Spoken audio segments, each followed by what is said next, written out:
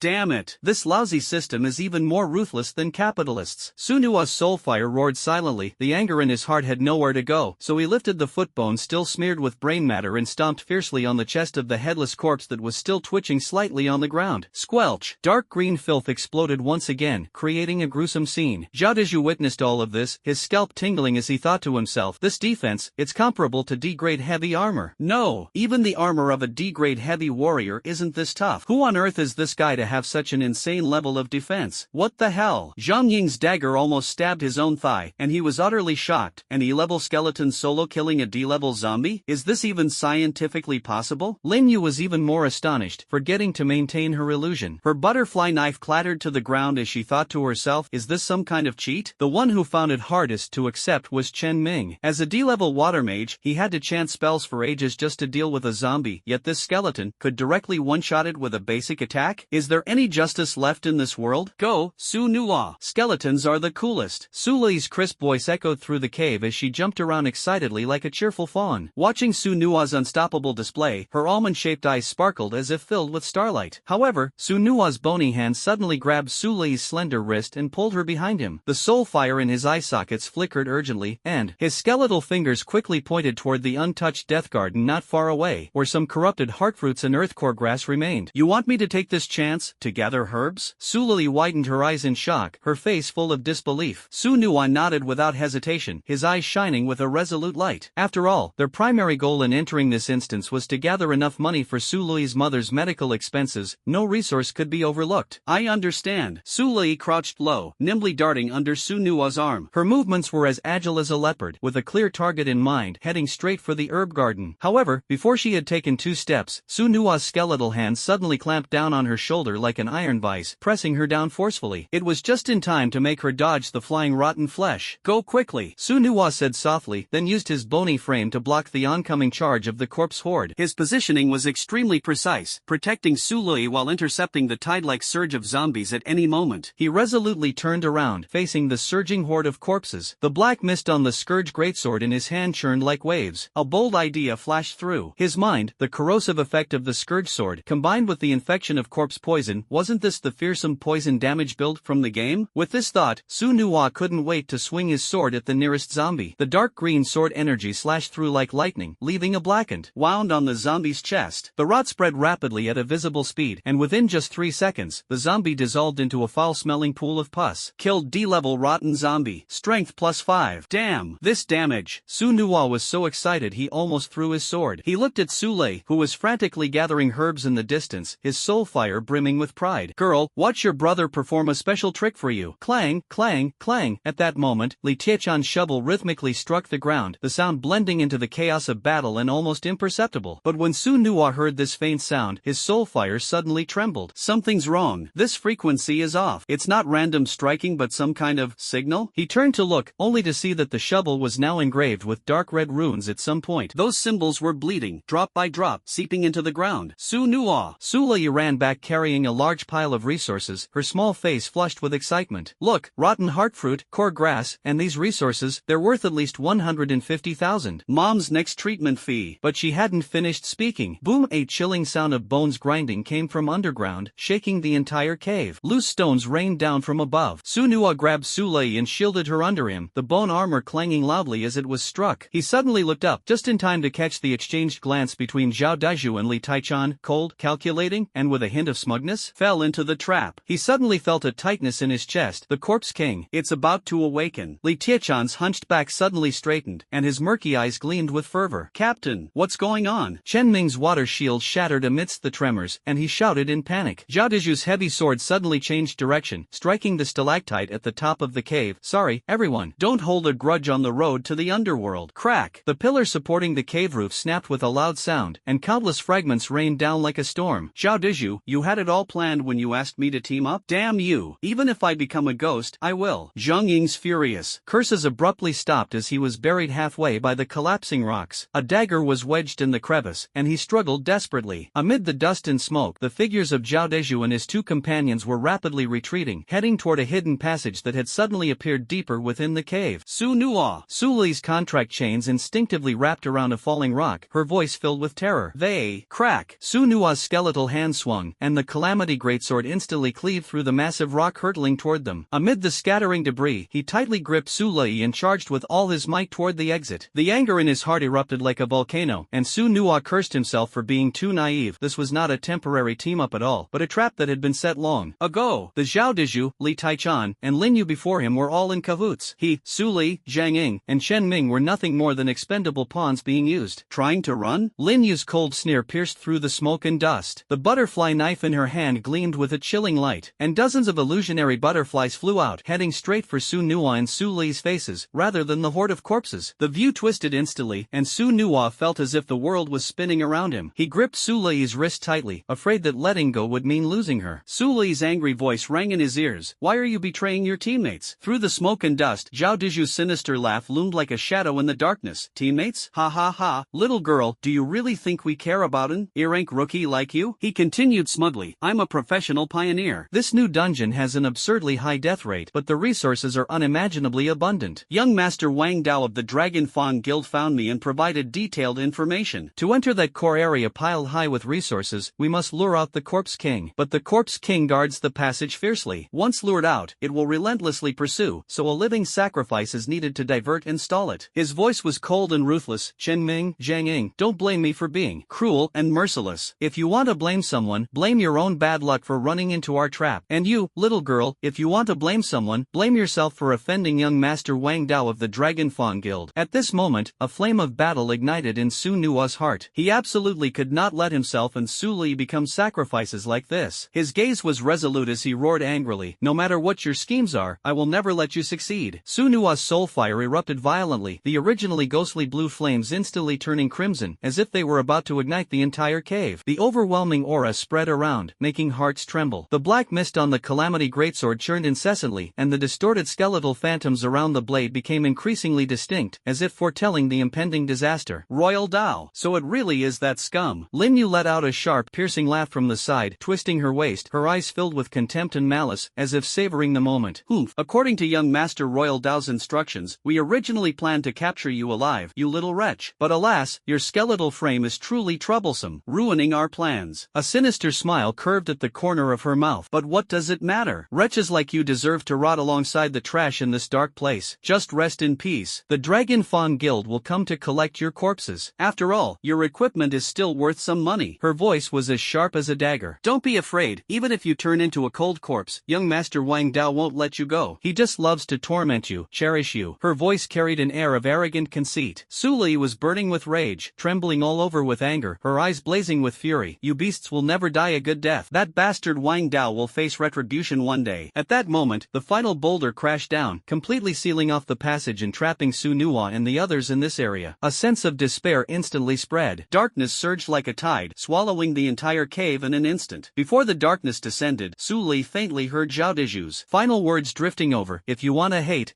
this world, hate yourself for offending those you shouldn't have offended. Darkness not only blocks out light but also extinguishes hope. Su Li's fingers clutched the bag of resources tightly, her knuckles turning white, her heart filled with despair. The muffled sound of falling rubble echoed in her ears, while the stench of decay and dust filled her nostrils. She suddenly felt an urge to laugh out loud, but the laughter got stuck in her throat, turning into a sob. Mom! Her mother's sunken cheeks on the hospital bed flashed before her eyes, along with the thick stack of overdue medical bills. 200,000. She had almost managed to gather enough. How ironic. The medicinal herbs to pay for her mother's treatment were right in her hands, yet she was destined to remain in this hellish place forever. The last message from her father before he disappeared suddenly surfaced in her mind. Sweetheart, Dad found a new dungeon to explore. This time, I'll definitely gather enough money for your mom's treatment. But it's been 3 years, and not even his body has been found. Sorry, I can't go back. Tears splashed onto the cold ground, blossoming into flowers of despair. However, at that moment, a cold skeletal hand suddenly grasped her wrist. Su Li looked up and met Su Nuo's gaze, where soul flames flickered in his eye sockets. The ethereal blue glow was exceptionally bright in the darkness, darkness, like an unextinguishable flame, bringing her a glimmer of hope. Su Nuwa couldn't speak, but that simple gesture seemed to tell her, "Don't be afraid, I'm here." Goddamn Zhao Doju. Zhang Ying's furious curse came from the right, accompanied by the grating sound of a dagger scraping against rock. "When I get out, I'm cutting off his balls and soaking them in wine." Chen Ming clutched his bleeding arm, cursing incessantly. Li Taichan had already carved a blood curse on the shovel. "These bastards have been scheming against us from the start. They want more than just resources, they want our equipment too." Crack, snap. A strange cracking sound came from underground, and everyone instantly fell silent. Su Nuwa suddenly yanked Su Lei backward in a hurried retreat. The ground where they had just been standing split into spiderweb-like cracks. Chen Ming's face turned pale, his voice trembling. "The Corpse King is coming." Boom! The entire rocky ground exploded, a foul stench gushing out as the earth trembled violently, and fragments of stone rained down from the ceiling like a storm. A massive bluish-black hand burst out of the ground, its nails like machetes, covered in viscous black corpse fluid that glistened with an eerie sheen under the dim light. In an instant, the colossal 10-meter-tall body of the Corpse King fully emerged from the ground. Beneath the rotting muscle tissue, ghastly white bones were exposed, with the spine piercing through the back to form menacing barbs. The most horrifying feature was the faceless head, which had no facial features but a gaping maw filled with spiraling sharp teeth. Viscous black corpse fluid continuously dripped from between the teeth, corroding the ground below into sizzling pits. Target confirmed as an anomalous entity. Corpse King. Level D+.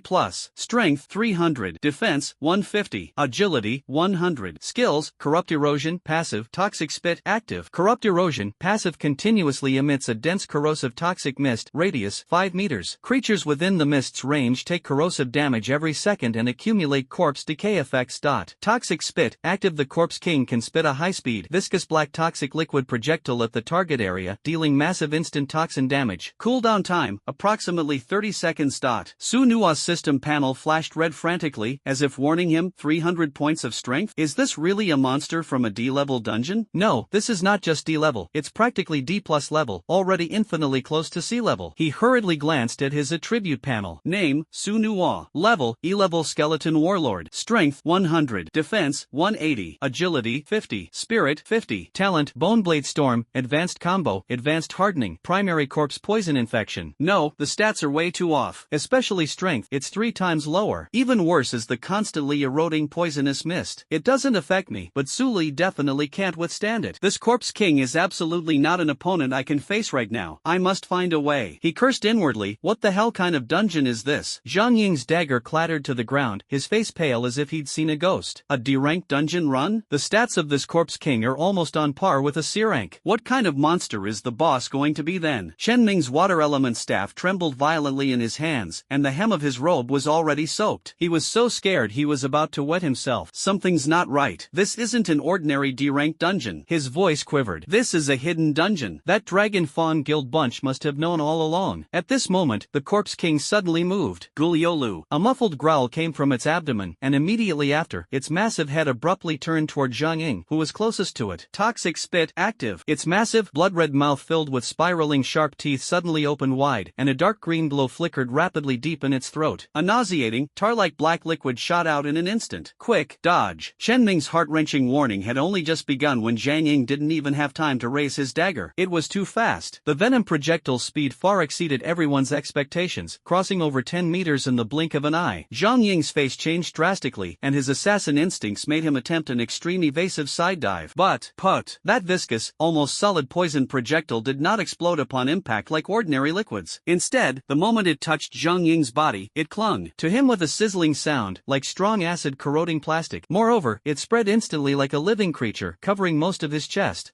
Unimaginable agony made Zhang Ying let out a heart-wrenching howl. He could even feel his bones rapidly corroding. His body convulsed and stiffened uncontrollably. Crunch, crunch. Immediately, the Corpse King stuffed his body into its blood-red maw, the horrifying sound of chewing echoing through the cave. Black blood dripped down from its decayed mouth. Ugh! Chen Ming, the D-rank water mage who had been so arrogant in the dungeon hall, constantly mocking Su Lei, suddenly vomited. Stomach acid mixed with bile splattered all over the ground. He collapsed onto the floor, his staff rolling to the side, and a dark stain quickly spread across his crotch. It's all over. Su Lei was also horrified by the terrifying scene, her face turning as pale as paper, her stomach churning, but she tightly covered her mouth, forcibly suppressing the nauseating feeling, while clutching the resource pack in her arms even more firmly. The medicinal herbs must not be lost, they are Mom's lifeline. At this moment, the corrosive poisonous mist also began to quietly spread, bringing a slight tingling and itching sensation sensation upon contact with the skin. Su Nuwa could feel Su Lei's body tense and slightly tremble, along with her almost desperate stubbornness. Her strong demeanor caused a pang in his heart. Su Nuwa was thinking rapidly, his brain working at full speed, searching for a glimmer of hope. Close-range poisonous mist continues to erode and corrode. It also has long-range high-damage, high-control toxic sprays, and its strength is completely overwhelming. How do we fight this? Escape? All the passages are sealed. They are like prey trapped in a cage, with nowhere to run. Stall? The longer they stay in the poisonous mist, the more the corrosive effects stack up, weakening them with the corpse decay effect. Coupled with the threat of the Corpse King's active skills, dragging it out will only lead Su Lei to a dead end. Going head-to-head? He only has 180 defense, while the Corpse King with 300 strength could smash him to pieces with a single slap. Wait! Su Nuwa's heart suddenly trembled, and the system prompt before his eyes seemed to ignite a spark of hope within him. Current kill count, 66 out of 100. Evolution requirement, devour 100 E-level undead creatures. Only 34 more to go. As long as he slays 34 more low-level undead minions, he can successfully evolve into a D-level skeleton commander. Once evolved, his attributes will undergo a qualitative leap, and more importantly, he will unlock language abilities. By then, he might find a glimmer of hope in this desperate situation. Crack, crack, crack. Su Nuwa quickly pulled Su Lei over, his skeletal hand gesturing rapidly. His gaze was resolute, and his tone urgent. Cover me. Once I kill 34 minions, I can evolve. After evolving to D-level, I'll be able to deal with this D+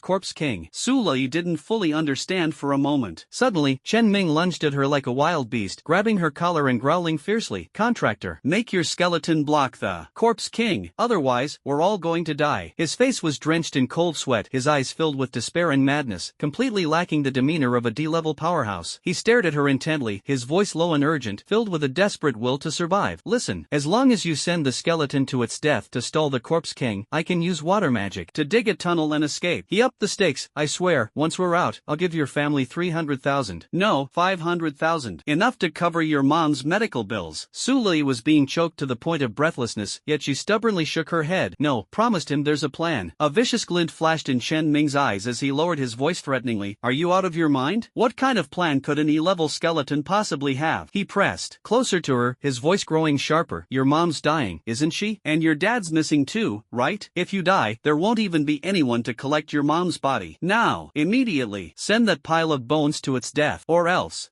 Su Lei groaned in pain, but her gaze remained fixed on Chen Ming's fear-contorted face. From her throat, she forced out a few resolute words. Let go. I trust him. We are partners. Boom. Su Nuwa's soul fire suddenly erupted. He kicked Chen Ming away with a fierce blow, the Calamity Greatsword pointing directly at his throat. The silent killing intent pressed down like a tangible force. Touch her again, and I'll kill you first. Chen Ming staggered backward, his face pale, but then twisted into a sinister grin. Good, very good. You want to die, huh? He suddenly pulled out a shimmering scroll from his chest, madness flashing in his eyes. I'm done playing with you. C-Class Freezing Scroll, Forced Activation. Effect, forces freezing of creatures within a 50-meter radius. Effect and duration weaken based on the level difference between the user and the target. Severe backlash, user's level forcibly drops by 1 tier. Description, this scroll requires a spellcaster of C-level or above and a mana value of at least 250 to activate. Forced usage results in drastically reduced effectiveness and double backlash. Fuck you. Freeze for me. Crack. A bone-chilling icy blue frost erupted. The charging Corpse King's legs were instantly covered in frost, its forward momentum abruptly slowed, and a thin layer of ice formed on the surface of its massive body. It let out a furious low roar, and the ice layer creaked under its immense strength. Spurt. Chen Ming spewed blood wildly, his face turning from pale to ashen in an instant. He could clearly feel the source of his D-level power shrinking and collapsing frantically within him. He plummeted directly from D-level to E-level, and an overwhelming sense of weakness nearly dragged him down to F-level. Coughing up blood, Chen Ming frantically crawled toward the passage, turning back with a sinister grin. Didn't you put your faith in that pile of broken bones? Fine. Go ahead and fight. I'd love to see how long you can last. He taunted loudly. When you're all dead, I'll be kind enough to burn some paper money for your mom. Ha ha ha. However, when he stumbled and staggered to the passage blocked by a massive boulder, the sinister grin on his face froze instantly. The damn rock was way too big. Shit, shit, shit. Open up for me. He frantically swung his staff, launching a few final feeble water arrows. But now his strength was only at E-level, leaving damp white streaks on the rock surface without even creating a crack. His mana had long been depleted, and the excruciating backlash caused him to cough up blood with every spell he cast. Yet he dared not stop, because the Corpse King beneath the thin ice had already shattered half of its icy shell. No, I can't die here. When magic wasn't enough, he resorted declawing. Chen Ming's fingers dug into the cracks in the rock, his nails splitting and bleeding, but he kept desperately scraping at the rubble. It was as if he could just move faster, he might escape alive. Damn it, I'm a D-level mage. How could I die in a place like this? His voice had already taken on a sobbing tone, with snot and blood mixing together. Contractor, you vile woman, help me, dig together with me. I'll give you 600,000 when I get out. No, 1 million. But Su Li merely gave him a cold glance, then turned around and tightly gripped Su Nua's skeletal hand. Wretch.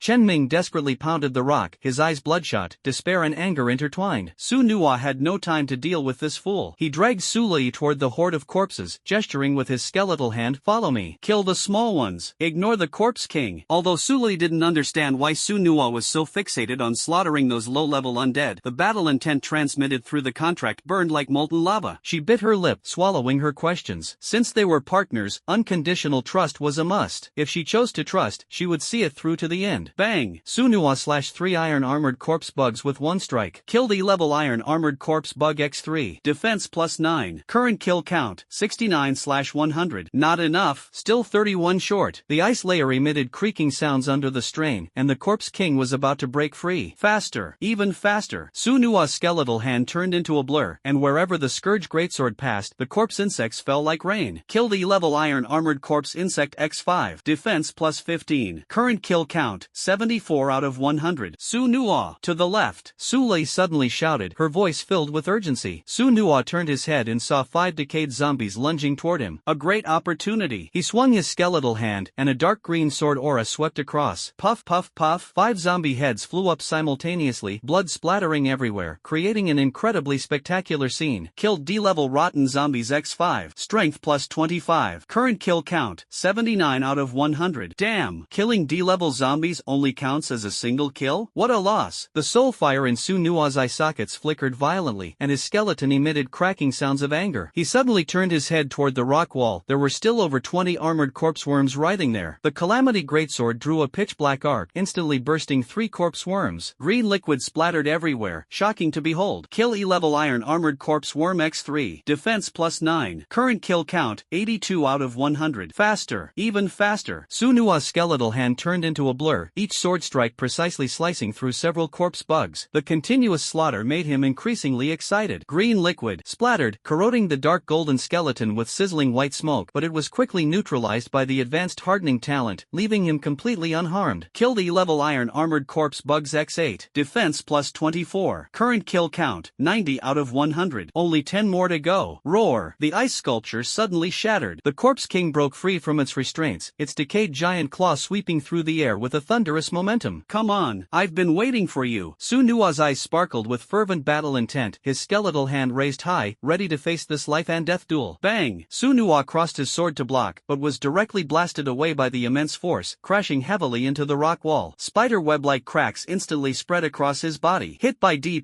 level corpse king's heavy strike. Advanced hardening talent triggered. Physical damage reduced by 80%. Su Nua! Su Li's exclamation echoed in the cave, as if shouting for him, giving him strength. Su Nua struggled to get up, his soul fire flickering violently. Despite his advanced hardening ability, the corpse king's attack still sent a piercing pain through him. At this moment, he was fully aware of the vast chasm between himself and the corpse king, an insurmountable gap. Crack, crack, crack. Just as he shook his skeletal frame, the corpse king lunged at him again. Realizing he couldn't face it head-on, Su Nua decisively dodged to the side this time. However, the corpse king's speed was beyond expectation, and its decayed fist slammed fiercely into his chest. Crunch! 3 ribs instantly snapped. Su Nua was sent flying like a broken sack, rolling across the ground for over a dozen turns before coming to a stop. His soul fire flickered unsteadily, as if it could extinguish at any moment. No, don't. Su Li's tears streamed down uncontrollably, mixing with the blood at the corner of her mouth and dripping onto the ground. She wanted to use her psychic chains to restrain the corpse king, to help Su Nua, but her mental strength was nearly exhausted. The continuous battles earlier had left her powerless. But the battle couldn't wait any longer. In the next second, she suddenly opened her mouth, her teeth fiercely biting down on the tip of her tongue, causing blood to gush out instantly, the metallic taste filling her mouth. Without a moment's hesitation, her blood-stained fingers traced vivid, sorrowful crimson runes in the air. By blood as the pact. Psychic chains. Her voice thundered like a storm, and several blood-red rune chains, formed from her blood and life force, shot through the air. They tightly coiled, pierced, and pinned down the corpse king's limbs. Run! I can only hold it for for 1 second. She shouted these words with almost the last of her strength, her face pale as paper, her body collapsing weakly, her vision beginning to blur. This fleeting second was the final spark of life she ignited with her very being. This moment was undoubtedly a race against time, a split second to decide fate. The soul flames in Su Nua's eye sockets were almost bursting out. Run? No, my evolution is just one step away. He suddenly turned his head, and the two dimming soul flames erupted with a terrifying purple glow, like a final flare before extinguishing. With a nearly maddened obsession, his bone claw fiercely plunged into the crevice of the nearby rock wall. Squish! 5 muffled sounds, like rotten fruits being crushed, exploded almost simultaneously. 5 armored corpse bugs hiding in the rock crevices, their hard shells gleaming with a metallic luster, were instantly crushed into foul-smelling mush mixed with fragments of their shells by his frenzied bone claw. Killed E-level armored corpse bug X5 defense plus 15 current kill count, 95/100. Squish, squish, squish. Another 5 consecutive explosive sounds, as the last 5 corpse bugs were crushed into pulp by Su Nua. Killed E-level armored corpse bug X5 defense plus 15 current kill count, 100/100. Evolution conditions met. Evolution initiated. E-level skeleton warrior, D-level skeleton commander. Boom! A pitch-black energy storm erupted with Su Nua at its center. His skeleton shattered inch by inch, reassembling amidst the nether flames. Rebirth. Transformation. His soul fire shifted from ghostly blue to dark purple, and his body expanded to a towering height of 2.5 meters. The vertebrae on his back extended with a crack, forming a skeletal cloak composed of 12 bone spikes. The most astonishing change occurred on his head. On Su Nua's bare skull, an intricate dark golden crown pattern emerged. Evolution complete. D-class skeleton commander unlocked ability. Language function strength 350 defense, 400 agility, 200 spirit, 100 acquired skill. Undead suppression, intimidates undead. Next evolution stage, skeletal general, requires devouring 1000 D-class undead. Current talents, undead suppression, boneblade storm, advanced combo, advanced hardening, basic corpse poison infection. Su Nua stood up, leaning on the calamity greatsword, and suddenly noticed that the sword in his hand was also undergoing changes. The skeletal patterns on the blade became more distinct, and faint purple lightning flickered within the black mist. Natural disaster greatsword awakening level 3 of 9 touch of decay, upgrade soul eroding bone corrosion. Wounds caused by this sword will be inflicted with the soul eroding bone corrosion curse.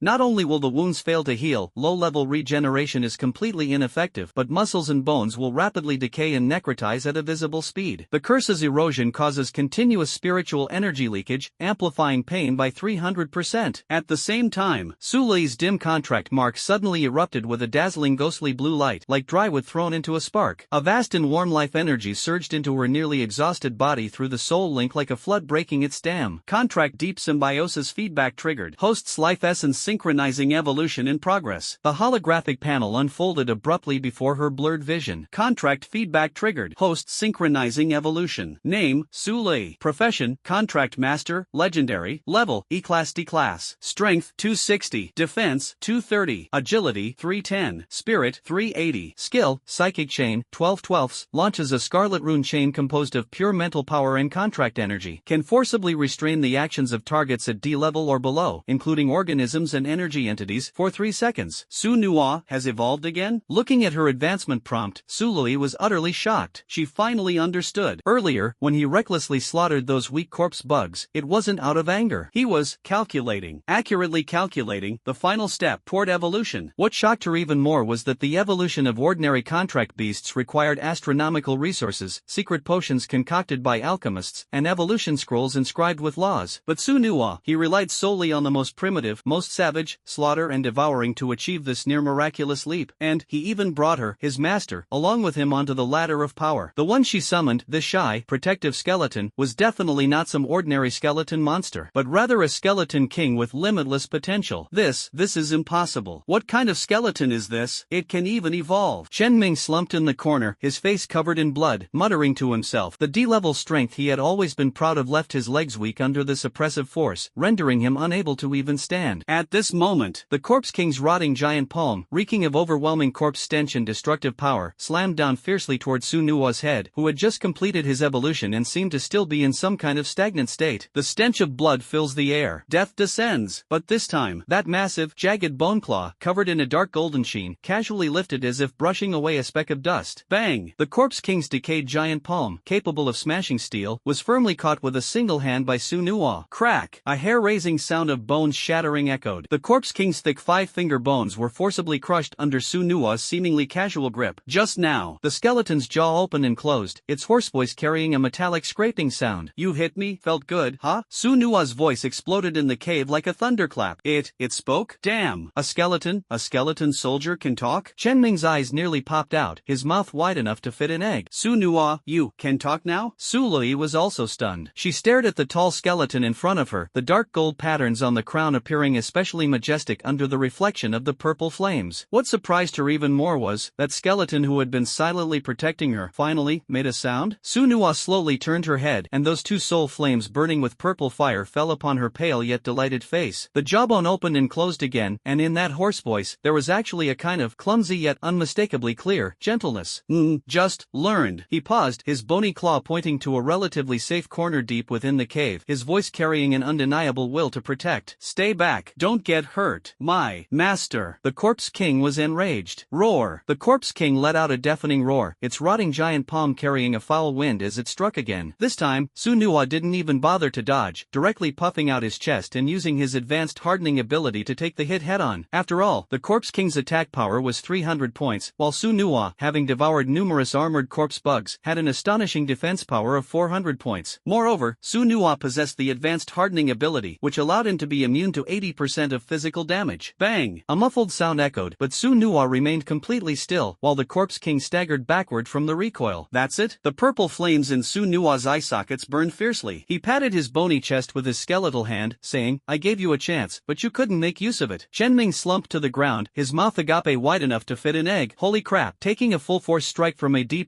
level Corpse King head-on, this defense must be at least 400 points. Is this guy really a skeleton? The Corpse King refused to accept defeat. Its decaying body suddenly swelled, and black corpse poison surged out like a tide, instantly engulfing the entire cave. The corpse poison domain is completely out of control. It's over. This poison might even corrode sea-level powerhouses, unless there's a priest to purify it. Chen Ming looked in despair at his thin water-based shield, which fizzled and rapidly dissolved like bubbles under sunlight. Su Lei instinctively held her breath, covering her mouth and nose tightly with her hands. However, she was horrified to discover that Su Nua was standing quietly in the midst of the churning, deadly black mist capable of turning the living into skeletons. He even tilted that massive skull slightly. Then, under the gaze of Chen Ming and Su Lei, who looked as if they'd seen a ghost, the hollow ribcage of Su Nua slightly rose and fell, as if performing a highly anthropomorphic blowing action. Whoosh! A faint stream of air stirred up a few wisps of black mist. That's it? That hoarse voice rang out again, carrying an unabashed, almost absurd confusion. He raised his bony claw and pointed at his completely skeletal, hollow chest cavity. I'm just a skeleton. I don't even have lungs. What the hell are you poisoning me for? At that moment, the surrounding black mist seemed to be suppressed by an invisible force and instantly receded, while the Corpse King's face grew increasingly twisted.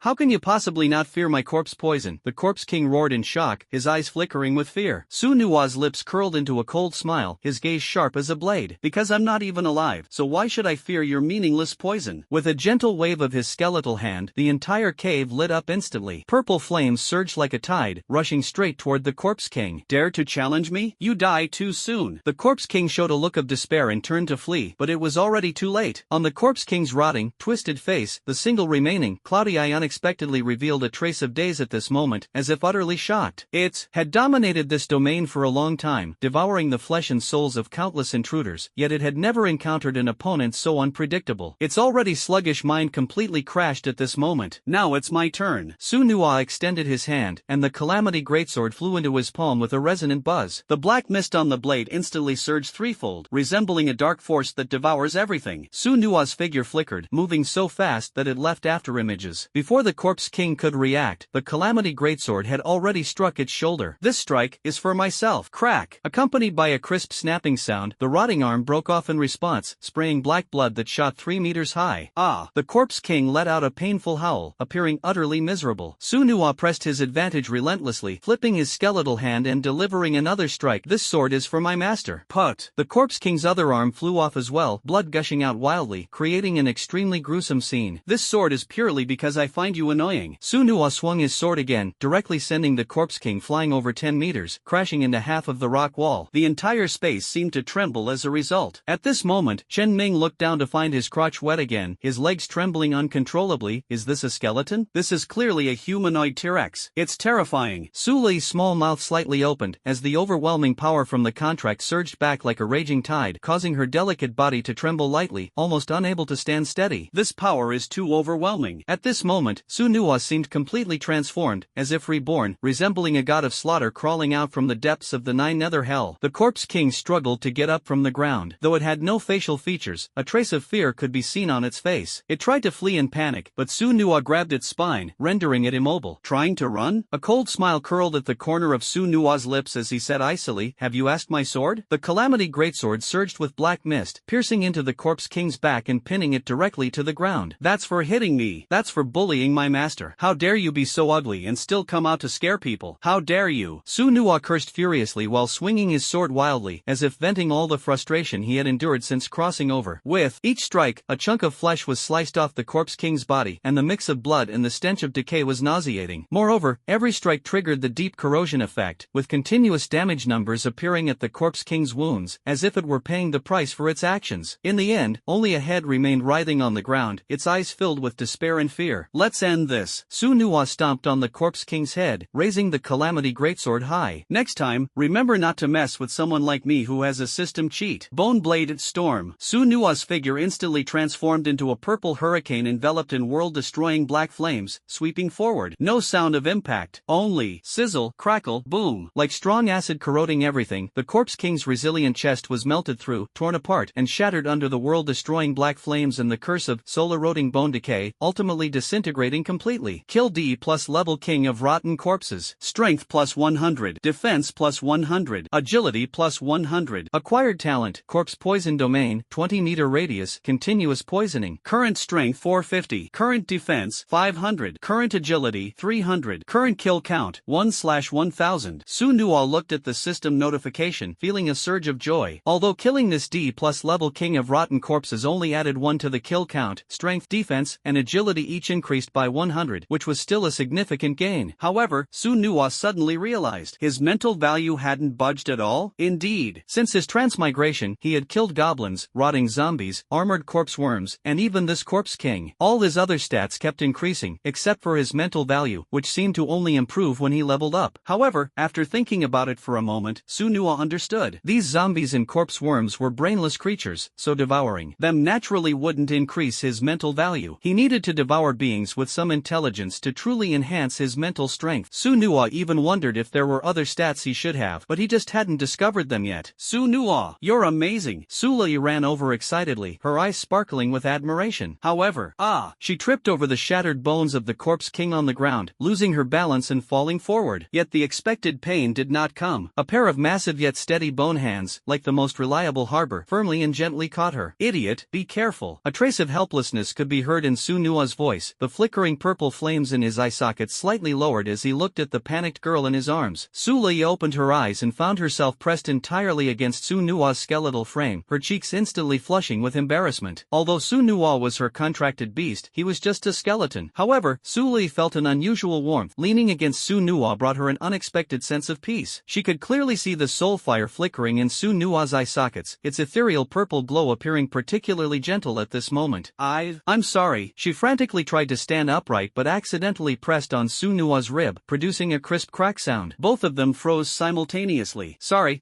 I'm so sorry. I accidentally knocked your bone off again." Suli's voice changed pitch, her hand suspended in midair, unsure of what to do. Su Nuwa shook his head helplessly and pressed the rib back into place himself. "It's fine, I'm used to it. It's okay if the bones break as long as the master is unharmed." Of course, Su Nuwa's bones are now very sturdy, and the fact that Suli could pull one off is somewhat due to the contract buff and emotional connection. This scene left Chen Ming dumbfounded. He rubbed his eyes and exclaimed, "Am I watching some kind of magical romance drama? A skeleton and a beauty? A love story between the living and the dead?" Suli's ears turned bright red, and she quickly changed the subject. "Hurry up and see what the Corpse King dropped." On the rotting corpse of the Corpse King, a short sword emitting a faint glow lay quietly. The blade is narrow and elongated, with a sickly pale green hue throughout, and the hilt is wrapped in dried, decayed flesh. Suli cautiously picked up the short sword, immediately feeling a chilling aura spreading along her arm. She forced herself to endure the discomfort and checked its attributes. Plague Blade. Quality, D-grade weapon. Attributes, attack power plus 30, attack speed plus 20%. Special effect, 30% chance on attack to infect the target with corpse poison, lasts for 5 seconds. Oh my god. Suli's voice trembled slightly. A rare grade poison attribute weapon. This thing is worth at least 7 or 800,000. 10,000. She looked up at Su Nuwa, her eyes glistening with tears. Mom's medical expenses, there's hope now. Su Nuwa silently watched her, feeling the intense emotions transmitted from the other end of the contract. It was a mix of hope and unease, like a drowning person clutching onto driftwood. He slowly extended the massive bone claw that had just torn apart the corpse king, and with an almost clumsy sense of cherishing, gently placed it on her frail shoulder, which was trembling slightly from crying. Chen Ming's greedy gaze wandered back and forth between the dagger and Su Lei. 800,000, no, a rare-grade poison attribute weapon. It could fetch at least $1 million on the black market. Chen Ming calculated in his mind, his Adam's apple moving up and down, his palms drenched in sweat. He secretly glanced at Su Lei, who was holding the short sword, her eyes red, and her frail shoulders trembling slightly. An E-level useless contract master basically has no combat power. Killing her is easier than killing a chicken. But in the next second, his gaze collided with Su Nuwa's two flickering purple flames. Damn! That cursed skeleton. Chen Ming shuddered, his back instantly drenched in sweat. That skeleton just now was chopping the corpse king like it was slicing vegetables. It was so damn creepy. With his own meager strength, going up there would just be asking for death. He swallowed hard and quietly took half a step back. Crack! The sound of a shattered bone being crushed was particularly piercing in the silent cave. Su Nuwa slowly turned his head, the purple flame locking onto Chen Ming. The black mist on the Calamity greatsword suddenly surged violently, like a shark smelling blood. You! Su Nuwa's hoarse voice rang out again. What did you just curse my master as? Chen Ming's legs went weak, almost causing him to kneel on the ground. He forced a smile that looked worse than crying and stammered, misunderstanding. Skeleton bro. We're teammates. We're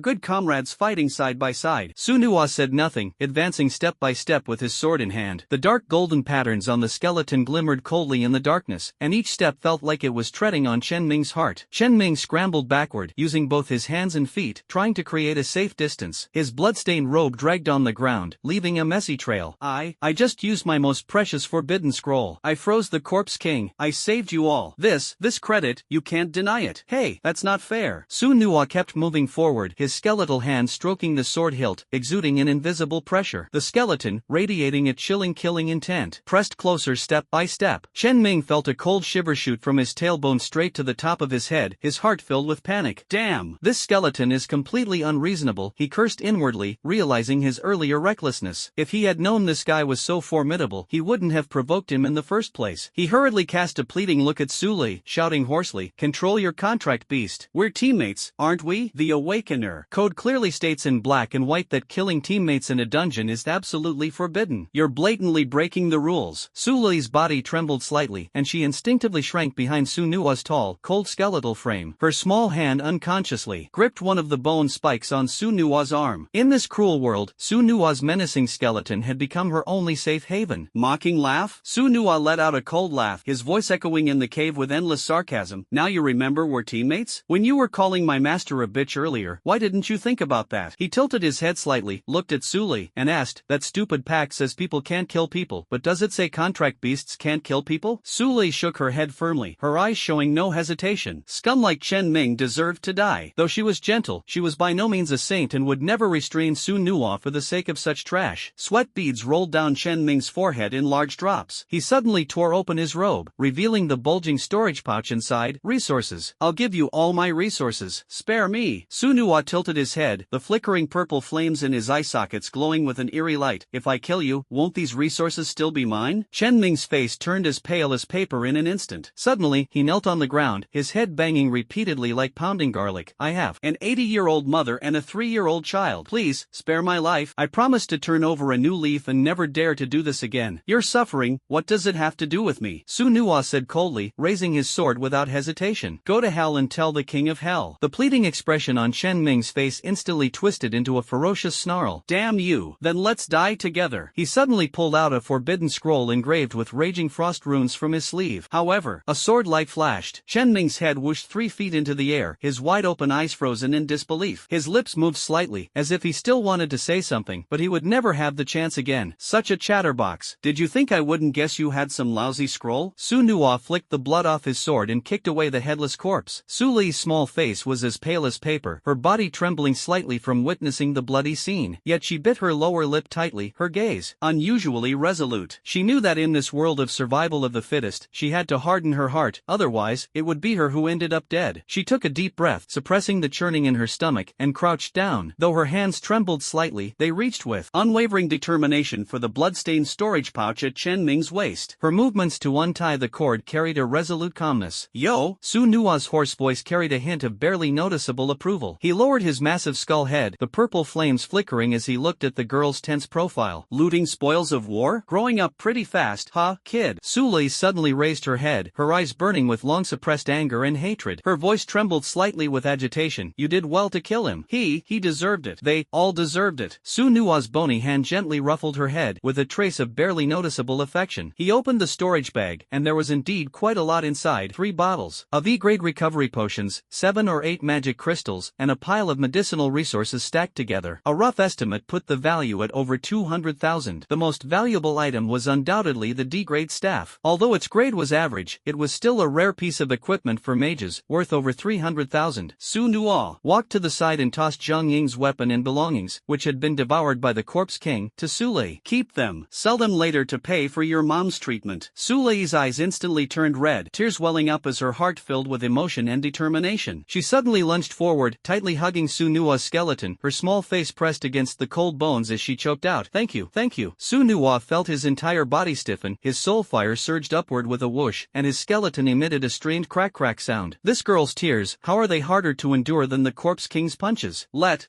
go. My bones are about to fall apart again. He frantically pried her off, the purple fire flickering in his eye sockets. Although he was now a skeleton, facing the gentle embrace of this pitiful school beauty, Su Nua still felt a bit uncomfortable. As for falling apart, that was simply a joke. His defense was strong enough to withstand the full-force attack of a D-level expert, so how could he possibly fall apart from being hugged by a young girl? But seeing Su Lei with reddened eyes, looking as helpless as a frightened little rabbit, Su Nua's soul fire softened involuntarily. Silly girl. He deliberately tapped her forehead with his bony claw, producing a crisp dong sound. Su Lei covered her forehead, tears still clinging to her eyelashes, on the verge of falling but not quite. Her dazed expression made Su Nua's soul fire flare up a few degrees higher. Damn it, this girl, how can she be so adorable? Just moments ago, she had been fiercely scavenging for loot, and now she had turned back into the soft, pitiable little thing that made people want to protect her. Su Nua gently wiped away the tears on her face with his bony claw. This action was becoming increasingly familiar to him ever since the contract. This girl had cried more than a few times. Alright, stop crying. He deliberately used a gruff tone, but controlled the strength of his bony claws, afraid of scratching her delicate skin. If you keep crying, I'll leave you here to feed the zombies. Su Lei was amused by his completely unthreatening threat and broke into laughter through her tears. This seemingly fierce skeleton was actually more doting on her than anyone else. I don't believe you. She mustered her courage and poked Su Nua's rib again. A certain skeleton lord clearly said he would protect me. Su Nua's soul fire suddenly flickered, and his bony claw waved threateningly in front of her. Getting bold, huh? Daring to talk back now? But Su Lei had already seen through his bluff. Not only did she not dodge, but she even took it a step further, hugging his arm bone and shaking it. As long as you're here, I'm not afraid of anything. This girl, she's getting better at acting spoiled. Su Nua's soul fire flickered wildly, and his skeleton made exaggerated crack-crack sounds again. But this time, he didn't push her away. Forget it, she's his master after all. If he doesn't spoil her, what else can he do? Su Lei broke into a smile through her tears, wiped her eyes, and asked, what should we do now? She held the plague blade, her small face illuminated by its eerie green glow, her eyes full of anticipation as she looked at Su Nua. Su Nua glanced at the sealed passage, the purple flames in his eye sockets sinister and terrifying. First, we get out of here, and then, find those 3 bastards, and settle the score. As he spoke, the purple flames in Su Nua's eye sockets swept over the corpses scattered across the ground. The Scourge greatsword plunged into the ground with a clang, kicking up a cloud of dust. But before that, we can't let these D-level experience points go to waste. Su Lei suddenly felt a change in the emotions transmitted through the contract. It was an almost greedy hunting desire, surging toward her like a tidal wave. She saw Su Nua's skeletal frame lean slightly forward, like a wolf that had spotted its prey, ready to pounce. I'll farm experience, you gather resources, Su Nua commanded. In the next second, he turned into a blur, darting into the horde of corpses like a phantom. Kill rotten zombies x20, strength plus 100. The system notifications flooded the screen. Su Nua's stats were visibly increasing at an astonishing rate. Su Lei watched the skeleton dancing amidst the sea of corpses and suddenly realized he was actually enjoying this massacre. Su Nua's bony hand crushed the head of the last rotten zombie, black blood dripping through his fingers. The system notification flashed. In his mind, current kill count, 29/1000. He shook off the rotten flesh from his bony hand, the purple flame flickering faintly. He looked down at his skeleton, which glimmered with a dark golden sheen. His strength had skyrocketed to 650, and his defense had reached an astonishing 600. This rate of growth was so absurd that even he found it hard to believe. These stats, could they have already reached sea-level standards? Su Nuwa calculated in his mind. Although he hadn't encountered many powerful monsters yet, judging by the Corpse King he had faced earlier, according to this world's standards, the strength value of an ordinary D+